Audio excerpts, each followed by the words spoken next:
Kikai Sentai Zenkaiger will go down in history as one of, if not the most unique season of Super Sentai, which is actually a trait that dates back all the way to the prehistory of the show. Even before the trademark leak for the Zenkaiger name in late September, it was common knowledge that the season after Magine Sentai Kiramager would be the 45th season of Super Sentai and most likely celebrate the legacy of the franchise in some big way. Some evidence was provided by the Kaiger suffix being similar to previous anniversary season Kaizuko Sentai Go Kaiger, but actual dissection of the name revealed connections to the words machines and worlds. A second round of trademarks revealed Zenkai-O as the name of the mecha for the season, the Gear Tlinger as a device in the season, and the Sentai Gear name seemingly proving the anniversary element with the powers of the past. The first rumors built on this idea, saying that the Gatling gun Gear Tlinger was the henshin device and used the Sentai gears as literal gears. The Rangers were described to look like metal heroes with the heads of Daijujin, Gao King, Maji King, and Daiboken, while a fifth was vaguely described as Mach. Just Mach. The first official tease came at the beginning of December thanks to the announcement of the spring Super Sentai movie party, which featured a Go Ranger-esque silhouette of the leader with antenna that led many to speculate an insect motif as a reference to Kamen Rider. This idea didn't last long though thanks to huge confirmed leaks. We were told that this silhouette would look like Aka Ranger with Big One's colors while wearing the Dragon Ranger shield, was named Zenkaiger, and was the only human on the team. The earlier rumor was correct, as the other four Rangers were robots that looked like the Legacy Robos, while Mach described how Zenkaiger looked like Kamen Rider Mach. We got the exact colors, names, and transformations for the robots that we now know to be true, in addition to the description that they could grow large and combine like Kamen Rider Double into multiple Zenkaios. The Sentai gears were described a little bit differently though. On one side they'd have an image of a Sentai team and their respective team number, but on the other side, they'd have the face of the robots. The first look at any of the Zenkaiger suits wasn't far behind though, in the form of a set leak showing off Gaon and Hi Magine. Funny enough though, because of the limited information at the time and the low quality, many didn't even notice this was a Zenkaiger leak. So Zenkaiger's leak from a claw machine pamphlet is what many will probably remember as the first big look at the aesthetics. He was soon joined by the rest of his teammates when the full poster was leaked, showing off the bombastic designs of the Anniversary Rangers, glimpses at the Sentai gears, and the title design of the season. Toei's official info dump revealed the story would be about fighting off an enemy attempting to erase all parallel worlds, and teased more info later. But before that could happen, confidential character sheets became not so confidential and marked the first appearance of the Kikainoid civilian forms, Hi Magine, the Zenkaios and their cross-compatibility, the Legend Sentai gears, and Sechan. It also provided our first character bio information. Some magazine scans and the tease from before just showed off more of the suits and Sentai gears before the January press conference. To celebrate the uniqueness of this team, the cast reveal was actually done with the Kikinoids in character in their suits, Hi Magine, and it's a lot of fun. Of course, it also came with the first trailer that provided a tease of the theme song, our first look at the actual show, and the movie. In addition to providing our first look at the Toji Tendo, later magazine scans also clarified what we would be seeing in the first episodes of the show and in the movie, which would actually be the first debut of the Zenkaigers before the season itself aired. The press conference for the movie would be the only look at how the transformation and roll call sequence would work for the team for some time. Episode synopses revealed that the first episode would only feature Zenkaiser and Zenkai Juran, with the other members joining the team in subsequent episodes. In the beginning of March, the season premiere aired following the finale of Kiramager, and by the end of the month, all 5 members of Kikai Sentai Zenkaiger were assembled.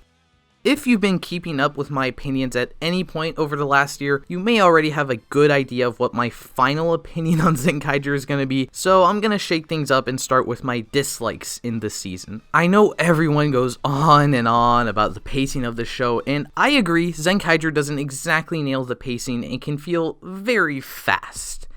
Yes, you heard me right. I found moments when Zenkaiger had fast pacing a lot more annoying than the times when it had slow pacing. I usually wouldn't mind the early debut of an Evil Ranger, but because it takes a few episodes for all 5 Zenkaigers to debut, we only get a couple episodes with just the core team before introducing Stacy as a villain ranger. But then Stacy is a big threat to the Zenkaigers for only an episode and a half before Zox comes in and steals his thunder. And now we're way beyond just the original cast in just a few episodes of having just the original cast. Without this extra time, I feel like we missed out on more storylines focusing purely on developing the interactions between the main Zenkaigers, or maybe more arcs with just Stacy as a big threat, so that when Zox arrives, there's been an established status quo he totally disrupts, as opposed to the two just always feeling like they were in the status quo and got added later. This sorta continues with the villains. Stacy's mechas just get destroyed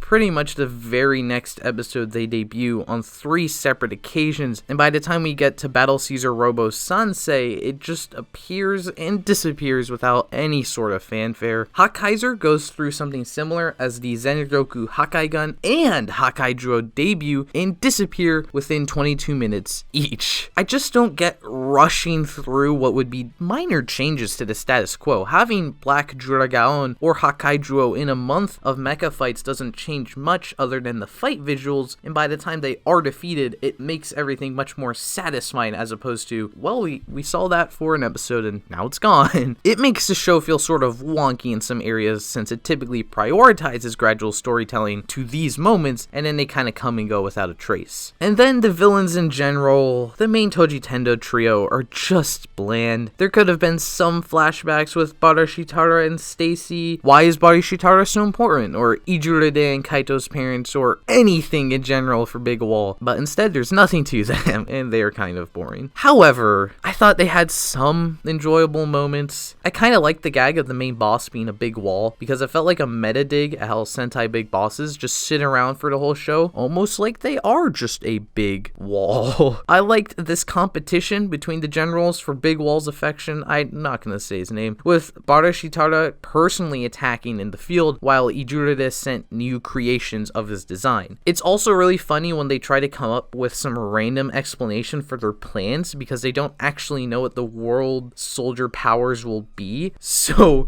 Barashitara spends half of the season being like, well, you see, Bokuwa-sama, by turning the citizens of this world into plushies, they will be entirely unable to escape the love of plushie collectors.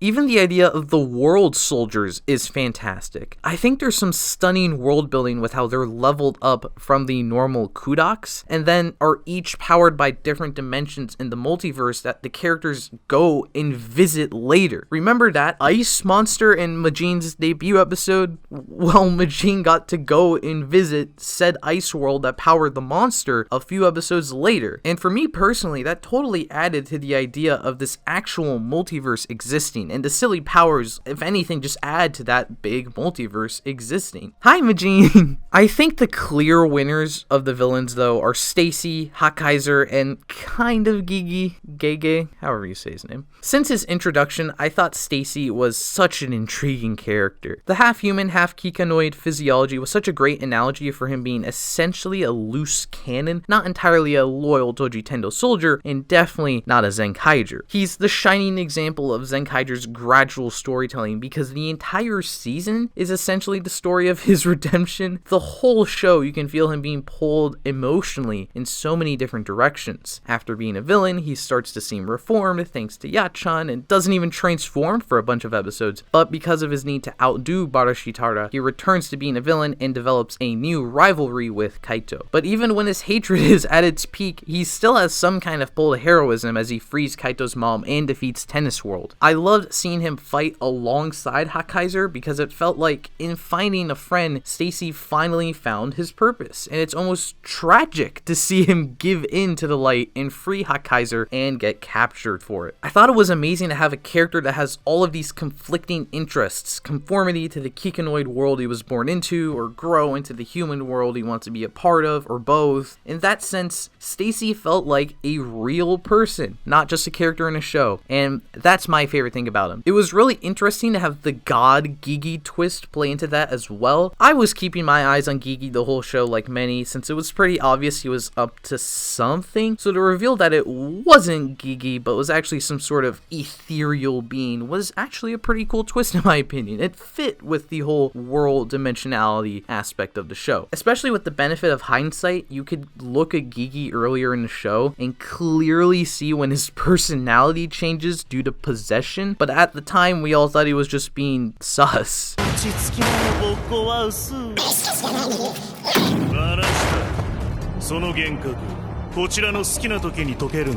Also within the show, it was clever that it happens when Stacy is deemed a traitor, so it's almost like he's finally redeemed, but in a strange and twisted way. But my favorite villain was Hakkaiser. He was just an awesome addition as the anti-Zenkaiger, Zenroku Hakkai instead of Zenroku Zenkai, Kikai no power to match the Kikai Sentai, and a big larger alternate mode like the other Kikainoids. The base concept and the mystery of his identity was great, but to be honest, I just thought he was a terrific character to watch. It's really simple. He's got charisma, he's got great chemistry with the other characters, he's menacing, and he ties into the main plot. I think he might be perfectly utilized in this season. So at the end of the day, I see my problems with Zenkaiger as just nitpicks. The plot stuff is pretty minor, and the villains have enough shining stars that really help the rest of the faction pick up in terms of quality and makes them almost as fantastic as the heroes.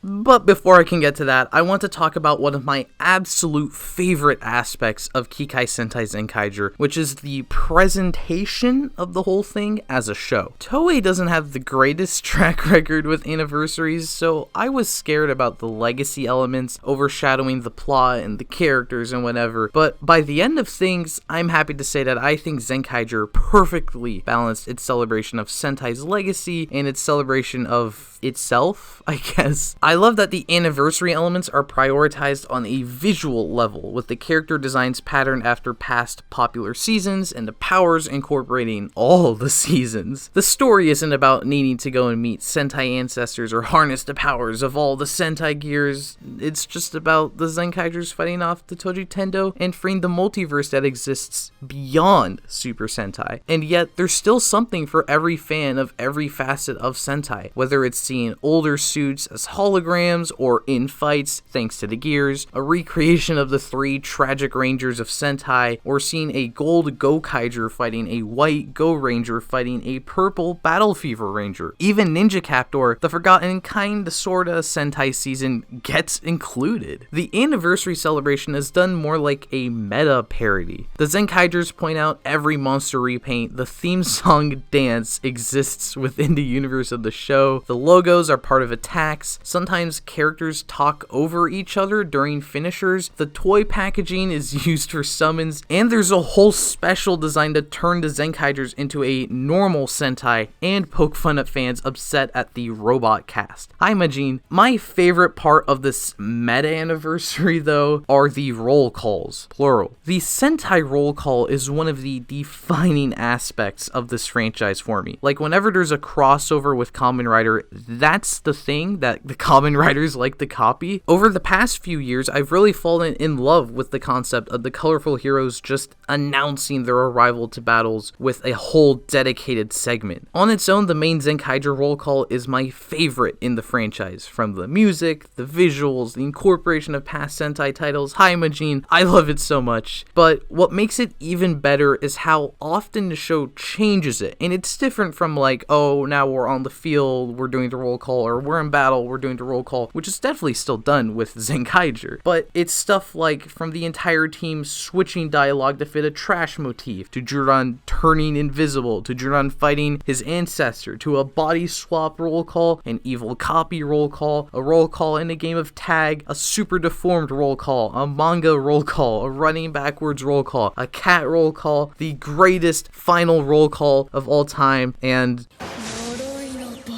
Ooh.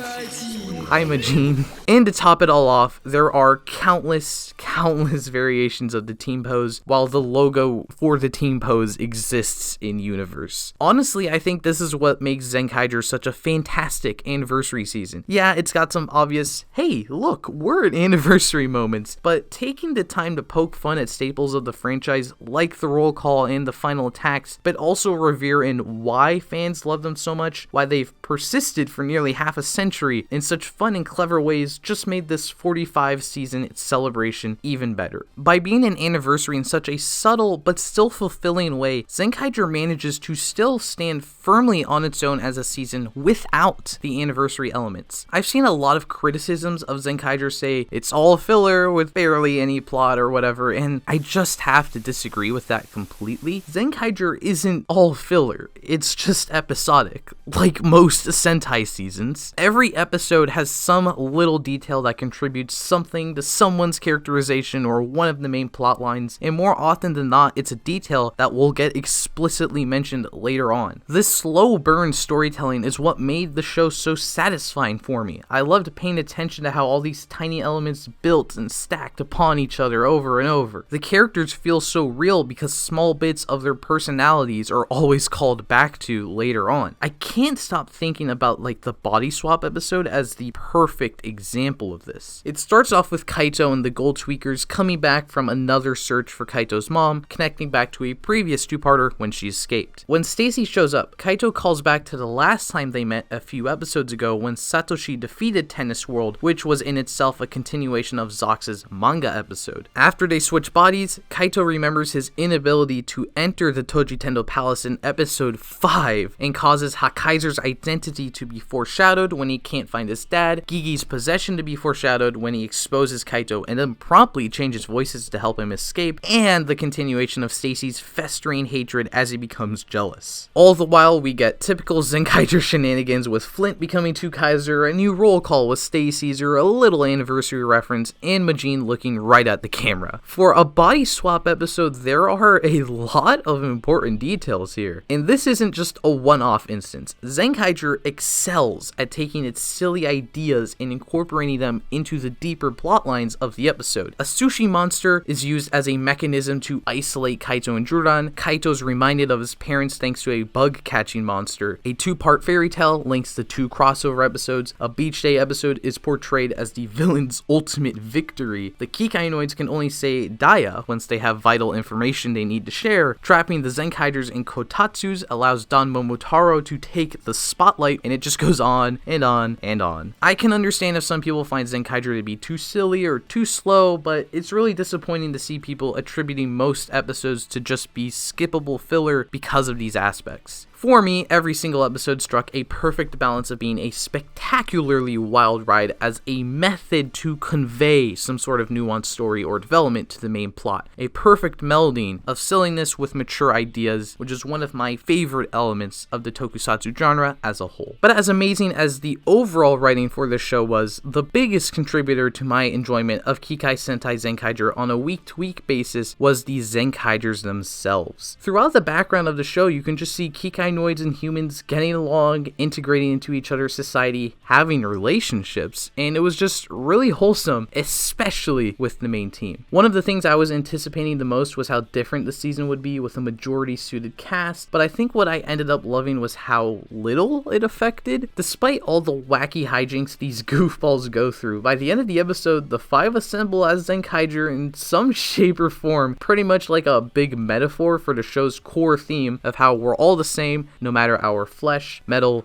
or in between. For really embodying this concept, Kaito's become one of my favorite Sentai leaders. Like many, I was sort of bracing for impact with his happy-go-lucky personality, but maybe it's time to stop underestimating loud and young Sentai leaders. While he's certainly hyperactive, he had a lot of moments of dead serious levity. Like, he was straight up willing to kill his dad after he thought his mind was completely lost to the Hakaijuo programming. That's incredibly heavy for the character that just typically yells a funny catchphrase in episodes. For all of the human rangers, Zox is definitely my favorite. I found his cockiness to be incredibly fun to watch, whether he was just singing or kicking some ass, but I also thought his usage passage into story was incredibly interesting. It might be a small detail, but the fact he never joins the roll call and instead spends most of the show with his own separate Goldtweaker faction was really cool. I also enjoyed how integral his siblings were to the storyline as well. Flint is obviously responsible for all of the Two Kaiser equipment, while this whole faction storyline revolves around the SD curse, so I'm not too miffed about any underutilized Rangers, especially since Drudan even points out there's no difference between Ricky and Katanar, which is really funny. As for the Kikanoids, Gowan and Varun are okay. Gowan's my least favorite of the bunch. The whole I hate Kikanoids thing was a bit much for me in the beginning, but it was pretty cool that every episode with him slowly tore down that vice until he grew to accept himself and his fellow Kikanoids. I think Varun just suffers from a lack of focus. Like, I always forget he was part of the Toji Tendo, but every time the show did focus on him, it was really great. His little Vroom Vroom catchphrase combined with his bursts of curiosity was fun. Jordan is one of the best characters in the show though. Easily my new favorite Red Ranger of all time. His charming old man personality was definitely a huge factor to this. In battles, he's full of great little quips that add a ton to his characterization and the entire team's relationships, especially when he explicitly references the sounds the toys make and dances to them, or he says hi to the teams summoned by the gears. What a simp. But I also really love that he's able to bring the emotion to more serious moments because of his age, always imparting some wisdom onto his juniors to help them through some emotional moments. So while he's the first Red Ranger to not take the center stage of the team pose as the second in command, he still follows in the steps of the Reds before him by functioning as the heart of his team and boosting their morale with his funny boomer mannerisms. But I'd be lying if I didn't admit a huge part of why I like Juran and his fatherly behavior so much stems from a lot of it being focused on his little niece. So just factoring in only the parts of Zenkaiger I've talked about up to this point, this show is Zenroku Zenkai awesome. It's an absolute blast seeing how it references the history of the franchise with all these cute little visual gags and motifs with the designs and powers, especially with the more subtle elements like the meta humor, and those damn roll calls are just so cool. But I could kind of care less about the anniversary elements. The writing is so beautifully constructed as each episode is incredibly fun and wacky individually, but still functions as a smaller gear in a greater overarching story made up of these subtle elements connected across the episodic stories. Sometimes this is to the detriment of the show, especially in the villain department, but some of the villains do make up for that. And the Zenkaigers just bring it all together as the perfect representation of the season named after them, as they can be just as nuanced as they are silly. All of this on its own makes Kikai Sentai Zenkaiger tied with Maho Sentai Magine Ranger as my favorite season in the Super Sentai franchise. Magine Ranger's emotional core was on par with Zenkaiger's fun factor in terms of my enjoyment with both seasons, but I don't do tie rankings for my final verdicts. And ultimately, one component of Magine Ranger makes this incredibly easy, and that component is its legacy years later, represented in Zenkaiger. When Magine was first revealed in her Ranger form on the Zenkaiger poster, I didn't actually think much of her. I hadn't seen Magine Ranger, I didn't have a huge connection to Mystic Force, and I thought that was that. Everything changed once I saw her unmorphed self in those character sheets. By being a suited character, her design as a character totally stole my attention, and suddenly I could not wait for the Zenkaiger press conference. Seeing her in motion completely affirmed how awesome I thought she looked, but combined with hearing her voice for the first time and discovering that she had this shy personality, even before the show came out, I was probably way more attached to Magine than I really should have been. I even tuned into the movie press conference because even when I couldn't fully understand her, I just enjoyed seeing her interact with her teammates for some of the first times. I was heartbroken to find out it would take a few episodes before she joined the team, but once she did, it really just solidified everything I already loved about her up to that point. Everyone always asks me why I simp Magine so much, even this early into the show, and it's always hard for me to answer because nobody likes when I just say everything. I was introduced to Transformers at a very young age, so for pretty much my entire existence, I've been obsessed with stylized looking robot designs in any kind of media, especially if they're Transformers-esque. One of the big reasons I got into tokusatsu was how it managed to take the concept of these awesome looking robots and give them this tangible quality with real suits. So it's kind of like, I love Magine because I think she looks beautiful, but it's different from thinking a person is pretty because she's a suited character. The shoulder pads, the skirt, the lights, the head crest, the big ponytail, I love seeing that whip around in the henshin, the faceplate that makes her look badass. She is peak character design. And then as a ranger, she can even grow big and transform into a dragon, and then combine to form bigger robots. She's literally a transformer. She's so cool. I've definitely come around on the look of her ranger form, mostly because she's blonde, but her normal Kikainoid form will always be my preferred look for her. A huge highlight of Zenkaiger for me was seeing all the cute little outfits her beautiful face could poke out from under. Oh my god, there's so many of them and I love all of them so much. The witch outfit is definitely my favorite though. It just looks really great. Don't think this means I'm totally against human Magine though. Again, her natural robot self is my preference, but it's crazy that even when her entire biology gets changed, she's still just as beautiful. And maybe some of that comes from bias for her personality. In all kinds of media, I've always felt drawn to the shy and reserved characters, and Magine is definitely shy and reserved. She's so adorable when she's just scared of everything, but she's also so much more than that. I really enjoy seeing how the shy character can grow beyond their shell, and Magine does that right in her debut. Her story of becoming a ranger is going from thinking that she's not good enough because she can't do anything right, to finding the courage within herself to recognize that she is good enough despite her shortcomings, as long as she puts her mind to it, and then she transforms into a really cool dragon. But it's not like she suddenly becomes a super confident character. She's still incredibly shy and adorable, but now she has her moments of confidence when she's morphed, just like when she's talking about her hobby. I love her obsession with magic and fortune telling and the occult because she's so passionate about it. She's such a cute nerd and she loves it so much, and she completely forgets all her insecurities and just babbles on and on about her interests, and it even fuels her ranger powers. As Zenkaiger continued, I felt like every episode about her just reaffirmed why I liked her. I love that she's incredibly messy and clumsy. I love that she runs a whole little club so that she can talk with others about ghosts and magic. She made me love Kamen Rider Saber even more because she helps a fellow Magine fan's dream come true and makes Miss Angela's Reika her canonical mother. I love that she tries to use her nerdiness to help others with their little problems. I love that she still has moments when she's not confident in her abilities, but then she can still end up saving the day. Eventually, she even has confidence in her inabilities as a way to inspire the rest of the team, and then her character theme plays and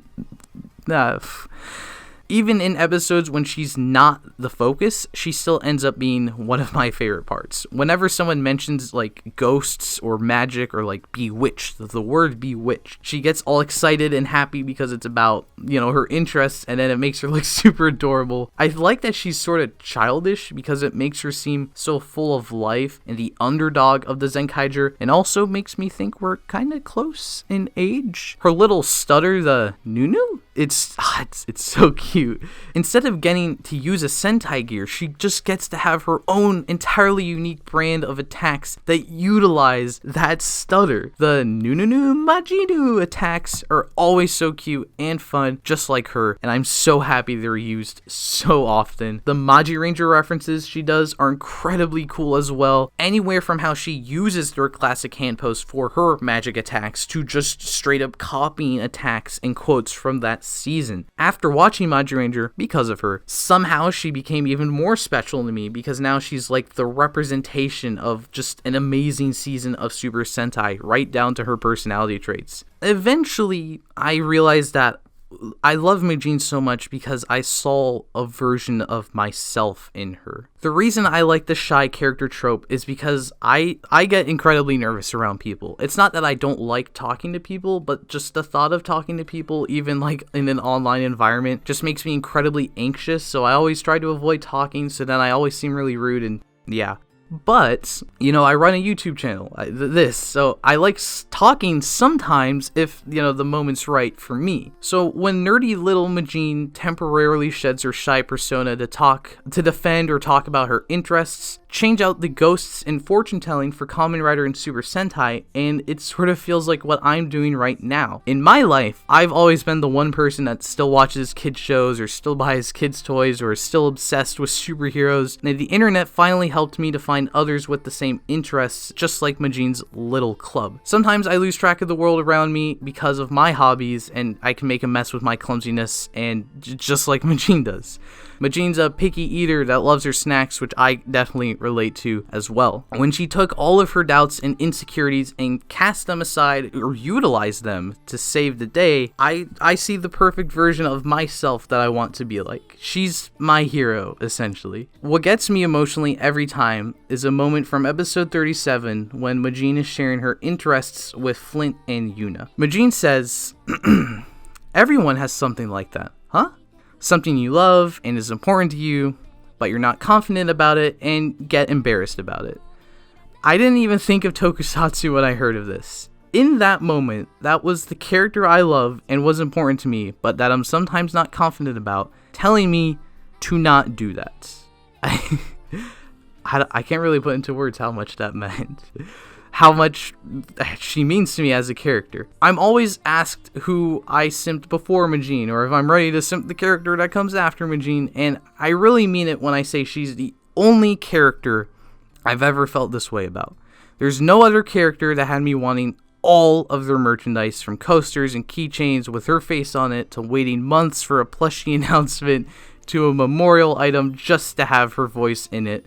There's no other character that inspired me to go watch other seasons of tokusatsu or start watching anime just because of a loose connection to her. There's no other character that had me completely ecstatic just because she did a roll call or got new pictures in her outfits. There's no one else that made me cry after hearing her character song for the first time.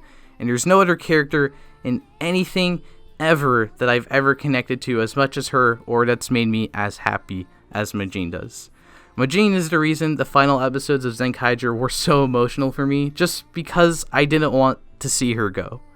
I know, as an anniversary character in one of the most popular seasons of Sentai that's even getting a sequel, Magine will definitely appear in 1 or 2 crossover movies down the line, hopefully an anniversary special, but nothing will ever change that this is the end of her main story. I would love this show, even if she wasn't a part of it, but I'd be lying if I didn't say that Mrs. Magine Jujube was the reason Kikai Sentai Zenkaiger is one of my favorite seasons in the entire tokusatsu franchise. I know that no one who worked on the show is ever going to see this video, but if you can hear me somehow, thank you everyone who worked on Zenkaiger for creating such an amazing show, but most importantly, thank you Miss Sachika Nita, Miss Ayumi Shimazono, and Miss Yume Miyamoto for bringing Magine to life. You've made the last year an absolute blast that I'm never going to forget and that I'm going to miss a lot. And yeah, thank you.